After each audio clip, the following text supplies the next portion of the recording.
Hindi Bible study में जुड़े सभी मसीही भाई बहनों का मैं प्रभु यीशु मसीह के मधुर और पवित्र नाम में अभिवादन करती हूँ। हिंदी बाइबल स्टडी के अंतर्गत आज बाइबल संदेश का विषय है, जो काम तुझे मिले उसे अपनी शक्ति भर करना। और ये हमें मिलता है उपदेशक की पुस्तक और उसका 9वां अध्याय और उसके 10वें पद में। अगर हम बाइबल के प्रारंभिक अध्यायों को देखें तो वहां हम पाते हैं कि परमेश्वर ने भी काम किया और परमेश्वर ने आकाश और पृथ्वी की सृष्टि की। परमेश्वर ने एक एक दिन एक वस्तुओं को बनाया और उसके बाद देखकर कहा कि अच्छा है। केवल दूसरे दिन को छोड़ के कहा कि अच्छा है। दूसरे दिन परमेश्वर ने नीचे के जल और ऊपर के जल को अलग अलग किया था। संभवतः उसे अलगाव पसंद ना हो, इसलिए उसने दूसरे दिन को नहीं कहा कि अच्छा है, शेष सभी दिनों को उसने कहा कि अच्छा है। अगर हम उत्पत्ति की पुस्तक उसका 2 अध्याय और उसके 2 पद को देखें तो यहाँ इस प्रकार से लिखा है, और परमेश्वर ने अपना काम जिसे वो करता था 7वें दिन समाप्त किया, और उसने अपने किए हुए सारे काम से 7वें दिन विश्राम किया। उसने 7वें दिन काम के बाद विश्राम किया। और अगर हम आगे पढ़ें तो हम पाते हैं उत्पत्ति 1:31 में देखें तो वहां पे लिखा हुआ है कि परमेश्वर अपने काम की घोषणा को कुछ इस तरह से करता है, अपने सारे काम देखकर कहा वो बहुत ही अच्छा है। हम और आप मसीह के सहकर्मी हैं। हमें और आपको जो कार्य दिए जाते हैं, क्या उन कामों को करने के पश्चात जैसे परमेश्वर घोषणा कर रहा है, हम भी करते हैं क्या कि ये बहुत अच्छा है? इसलिए वचन हमें सिखाना चाहता है, बताना चाहता है कि जो काम तुझे मिले उसे अपनी शक्ति भर करना। काम और शक्ति के विषय में बाइबल के हम कुछ पदों को देख लेंगे। बाइबल हमें क्या समझाना या सिखाना चाहती है। यदि हम काम के विषय जानना चाहें तो बाइबल में कुलीसियों 3:23 में इस तरह से लिखा हुआ है, जो कुछ तुम करते हो तन मन से करो, ये समझकर कि मनुष्यों के लिए नहीं परंतु प्रभु के लिए करते हो। इसी प्रकार फिलिपियों की पुस्तक को अगर हम देखें तो फिलिपियों की पुस्तक में लिखा हुआ है उसके 2 अध्याय में, जहां इस तरह से लिखा है, सब काम बिना कुड़कुड़ाए और बिना विवाद के किया करो। गलातियों की पुस्तक और उसका 6वां अध्याय और 9वें पद को देखें तो वहां लिखा है, हम भले काम करने में साहस न छोड़ें, क्योंकि यदि हम ढीले ना हो तो ठीक समय पर कटनी काटेंगे। शक्ति या सामर्थ के विषय में भी बाइबल हमें बताती है। इन वचनों को देखें तो यशायाह 12:2 में लिखा हुआ है कि प्रभु यहोवा मेरा बल और मेरे भजन का विषय है। और इस तरह से यशायाह कहता है कि परमेश्वर मेरा बल है। यशायाह 40:31 में लिखा है, जो यहोवा की बाट जोते हैं वे नया बल अर्थात शक्ति प्राप्त करते जाएंगे।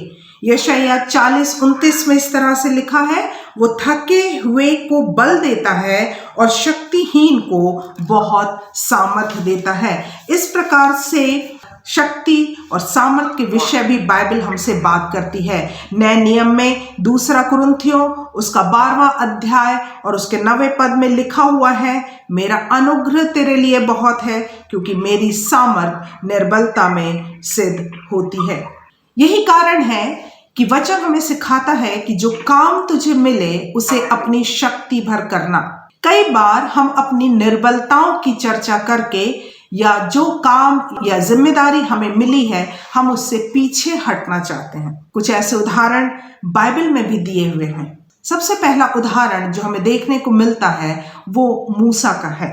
हम जानते हैं कि परमेश्वर ने उसका चुनाव किया था कि वो जाए मिस्र देश में और इजरायलियों को छुड़ा कर लाए।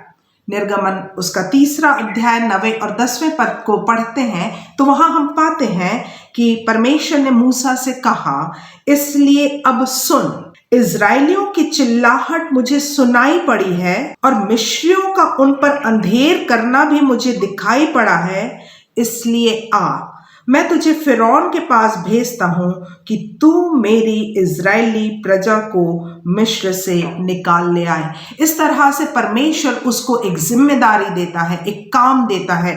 लेकिन अगर हम निर्गमन उसका 4 अध्याय और 10वें पद को पढ़ें तो हम पाते हैं कि मूसा ने क्या जवाब दिया परमेश्वर को।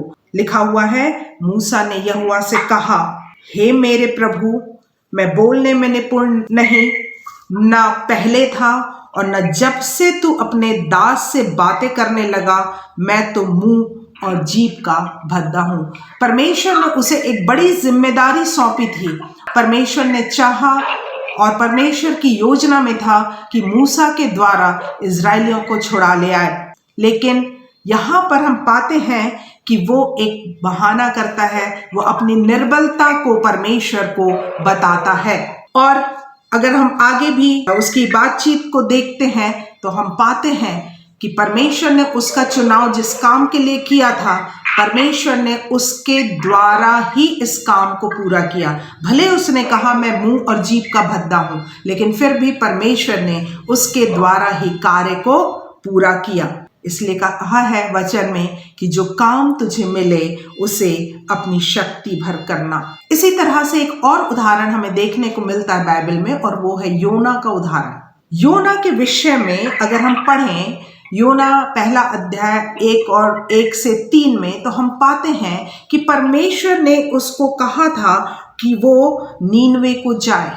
और लिखा हुआ है इस तरह से, परमेश्वर ने योना से कहा, उठकर उस बड़े नगर नीनवे को जा और उसके विरुद्ध प्रचार कर। लेकिन हम सब योना की कहानी को जानते हैं। योना नीनवे को नहीं गया। वचन में इस तरह से लिखा है आगे कि योना तर्शिश जाने वाले जहाज पर भाड़ा देकर चढ़ गया कि वह यहोवा के सम्मुख से तर्शिश को चला जाए। वो यहोवा के सम्मुख से भागना चाहता था और यहोवा का सामना नहीं करना चाहता था, इसलिए उसने वहां से भागने का सोचा। लेकिन हम परमेश्वर की नजरों से भाग नहीं सकते। इसलिए दाऊद कहता है भजन संहिता 139 और 7 में, मैं तेरी आत्मा से भाग कर किधर जाऊं, या तेरे सामने से किधर भागूं। हम परमेश्वर की नजरों से बच नहीं सकते, हम भाग नहीं सकते। योना भी भाग नहीं पाया।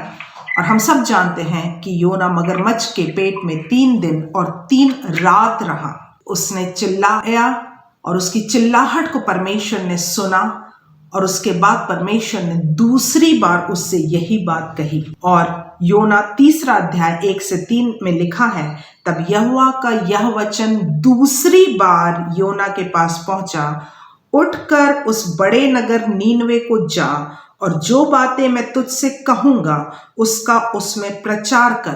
तब योना यहोवा के वचन के अनुसार नीनवे को गया।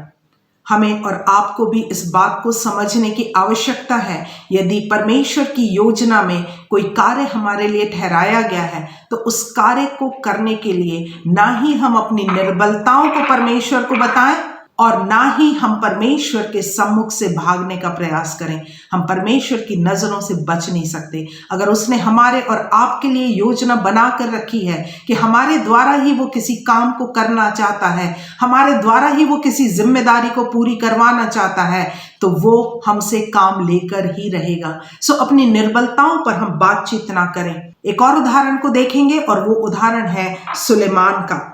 हम सब जानते हैं कि सुलेमान का पिता दाऊद जो था वो राजा था, और उसकी मृत्यु जब होती है तो सुलेमान को राजगद्दी दी जाती है।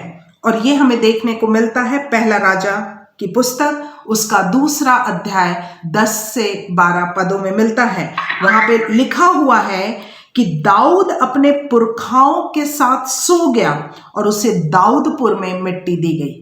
12वें पद को देखें तो 12वें पद में इस तरह से लिखा है, तब सुलेमान अपने पिता दाऊद की गद्दी पर विराजमान हुआ और उसका राज्य बहुत दृढ़ हुआ। इसका मतलब दाऊद के स्थान पर सुलेमान को राजा बनाया गया। यदि हम इसी पुस्तक को आगे पढ़ते जाएं तो 3 अध्याय में हम पाते हैं उसके 5वें पद में परमेश्वर सुलेमान से कहता है, जो कुछ तू चाहे कि मैं तुझे दूं वह मांग। परमेश्वर सुलेमान से कहता है, जो कुछ तू चाहे कि मैं तुझे दूंगा मांग। और 7वें पद में हम पाते हैं सुलेमान कहता है, मैं छोटा लड़का सा हूं जो भीतर बाहर आना जाना नहीं जानता। और 9वें पद में कहता है कि तू अपने दास को अपनी प्रजा का न्याय करने के लिए समझने की ऐसी शक्ति दे कि मैं भले बुरे को परख सकूं। जब परमेश्वर उससे कुछ मांगने को कहता है तो पहले वो अपनी निर्बलता को बताता है कि मैं छोटा सा लड़का हूं जो भीतर बाहर आना जाना नहीं जानता। लेकिन फिर भी वो आगे के पदों में कहता है, तू अपने दास को अपनी प्रजा का न्याय करने के लिए समझने की ऐसी शक्ति दे कि मैं भले बुरे को परख सकूं। सो वो अपने लिए समझने की शक्ति को परमेश्वर से मांगता है। और हम जानते हैं कि उसके समान कोई मनुष्य नहीं हुआ जिसको जो बुद्धि और ज्ञान मिला था वो सबसे अधिक था। सुलेमान ही ऐसा व्यक्ति नहीं था, बल्कि यिर्मयाह भी ऐसा जन था जो अपने लिए परमेश्वर से कहता है कि मैं छोटा लड़का हूं। यदि यिर्मयाह की पुस्तक उसका पहला अध्याय हम पढ़ें तो वहां हम 6वें पद में पाते हैं, तब यिर्मयाह ने कहा, हाय प्रभु यहोवा, देख मैं तो बोलना भी नहीं जानता क्योंकि मैं लड़का ही हूं। और हम जानते हैं कि परमेश्वर ने उससे कहा, मत कह कि मैं लड़का हूं। जब हम अपनी कमजोरियों को, अपनी निर्बलताओं को परमेश्वर के सम्मुख रखते हैं तो परमेश्वर हमें कुछ प्रतिज्ञाएं देता है, जैसा उसने यिर्मयाह को भी दिया। इस बात को समझने की आवश्यकता है कि जब वो काम हमें सौंपता है, जब वो कोई जिम्मेदारी हमें सौंपता है तो उसके साथ वो हमसे बातचीत करता है और हमें प्रतिज्ञा को देता है। यदि हम इन वचनों पे ध्यान दें तो वहां पे लिखा है पहले पद से लेकर 6वें पद में, गर्भ में रचने से पहले ही मैंने तुझ पर चित्त लगाया। सो परमेश्वर हमसे और आपसे भी कहता है कि वो गर्भ में रचने से पहले वो ध्यान हम पर देता है। यशायाह भी कहता है, यहोवा ने मुझे गर्भ ही में से बुलाया, जब मैं माता के पेट में था तब ही उसने मेरा नाम बताया। यशायाह 49:1 में ऐसा लिखा हुआ है। सो परमेश्वर जब काम देता है तो उसके साथ हमें और आपको कुछ ढाढ़स, कुछ सांत्वना देता है ताकि हम उन कामों को परमेश्वर के अनुग्रह में, परमेश्वर के द्वारा दी गई शक्ति और सामर्थ में पूरा करने पाए। दूसरी बात जो यिर्मयाह से उसने कहा वो ये कि उत्पन्न होने से पहले मैंने तेरा अभिषेक किया। तीसरी बात जो उसने कही, मत कह कि मैं लड़का हूं, अर्थात अपनी निर्बलता के विषय में मत कह। जिस किसी के पास मैं तुझे भेजूं वहां तू जाएगा। चौथी बात जो परमेश्वर ने यिर्मयाह से की वो ये कहा कि और जो कुछ मैं तुझे आज्ञा दूं वही तू कहेगा।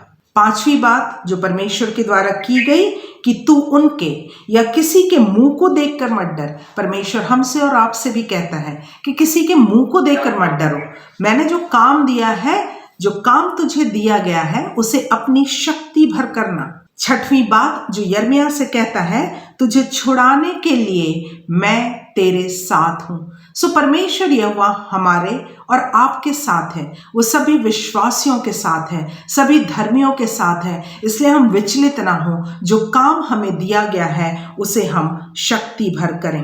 काम उसने अब्राहम, इसहाक, मूसा, यहोशू और मरियम के पति यूसुफ को भी अलग अलग काम सौंपा था और हर एक को उसने कोई ना कोई प्रतिज्ञा दी थी। इनकी प्रतिज्ञाओं को हम क्रमशः पाते हैं उत्पत्ति की पुस्तक उसका 15वां अध्याय पहला पद जो उसने अब्राहम को दिया, उत्पत्ति 26:3 जो उसने इसहाक को दिया, निर्गमन 4:12 जो उसने मूसा को दिया, यहोशू 1:9 जो उसने यहोशू से प्रतिज्ञा की और मरियम के पति यूसुफ से उसने प्रतिज्ञा की, मत डर कहा। और ये जो था वो मत्ती 1:20 में देखने को मिलता है। जब परमेश्वर हमें काम देता है तो कुछ प्रतिज्ञाओं को इसलिए देता है वो ताकि हम डरे नहीं, विचलित ना हो, लेकिन परमेश्वर के दिए हुए कार्य को हम करने पाए। जब कोई कार्य हमें दिया जाता है उसके कुछ स्टेप्स हैं जो बाइबल हमें सिखाना चाहती है। पहले ठहराया जाना, फिर बुलाया जाना, फिर धर्मी ठहराया जाना, फिर महिमा देना। ये परमेश्वर के कुछ स्टेप्स हैं जो हमें रोमियो 8 और उसके 30 में मिलते हैं। फिर जिन्हें उसने पहले से ठहराया उन्हें बुलाया भी, और जिन्हें बुलाया उन्हें धर्मी भी ठहराया है, और जिन्हें धर्मी ठहराया उन्हें महिमा भी दी है। सो इस प्रकार से ये 4 स्टेप हैं। पहले उसने ठहराया, फिर बुलाया, और जिन्हें बुलाया उन्हें धर्मी ठहराया, और जिन्हें धर्मी ठहराया उन्हें महिमा भी दी है। सो परमेश्वर हमें और आपको जब काम सौंपता है वो महिमा देने के लिए हमें काम सौंपता है। हम इस संदेश के पद को पूरा पढ़ेंगे जो हमें सभोपदेशक की पुस्तक उसका 9वां अध्याय और 10वें पद में लिखा है। और पूरा पद इस तरह से कहता है, जो काम तुझे मिले उसे अपनी शक्ति भर करना, क्योंकि अधोलोक में जहां तू जाने वाला है न काम, न युक्ति, न ज्ञान और न बुद्धि है। अर्थात मृत्यु पश्चात जब तक हम न्याय के सिंहासन के सम्मुख नहीं आते हम अधोलोक में रहेंगे, और जब तक हमारा न्याय नहीं होता इस अधोलोक में अर्थात मृत्यु के पश्चात कुछ भी नहीं है, न काम है, न युक्ति है, न ज्ञान है, न बुद्धि है। दूसरे शब्दों में हम कहें कि मृत्यु के पश्चात हम कोई काम नहीं कर सकते। हमें जो काम करना है अधोलोक में जाने के पूर्व अर्थात इस पृथ्वी पर रहकर ही करना है। सो परमेश्वर ने हमें और आपको जो काम सौंपे हैं और इस पृथ्वी पर दिए हैं, जो जिम्मेदारी दी है, वो हमें इस पृथ्वी पर ही पूरा करना है।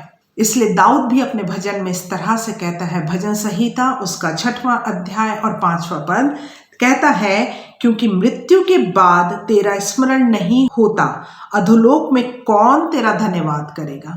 भजन 30 और 9 में लिखा है, जब मैं कब्र में चला जाऊंगा तो मेरे लहू से क्या लाभ होगा। भजन 115:17 में लिखा है, मृतक जितने चुपचाप पड़े हैं वो तो यह की स्तुति नहीं कर सकते। सो जब हमें महिमा मिले, जब हम उसकी स्तुति करें, वो हमें इस पृथ्वी पर ही रहकर करना है। अधोलोक में जाने के बाद ना हम उसका धन्यवाद कर पाएंगे, ना हम उसकी स्तुति कर पाएंगे, ना हम उसके काम को कर पाएंगे। सभोपदेशक 12 उसके 13वें और 14वें पद में वचन इस प्रकार से कहता है, सब कुछ सुना गया, अंत की बात यह है कि परमेश्वर का भय मान और उसकी आज्ञाओं का पालन कर, क्योंकि मनुष्य का संपूर्ण कर्तव्य यही है। क्योंकि परमेश्वर सब गुप्त बातों का, चाहे वे भली हो या बुरी, न्याय करेगा। सो आज हमें संभलने की जरूरत है। वचन हमें स्पष्ट रूप से कहता है कि हमारे सब कामों का और सब गुप्त बातों का परमेश्वर न्याय करेगा, भले वो भली हो या बुरी। सो जो काम हमें मिला है उसे हमें शक्ति भर करना है और इस पृथ्वी पर ही रहकर पूरा करना है। परमेश्वर इस वचन पर बहुत आयत की आशीष दे।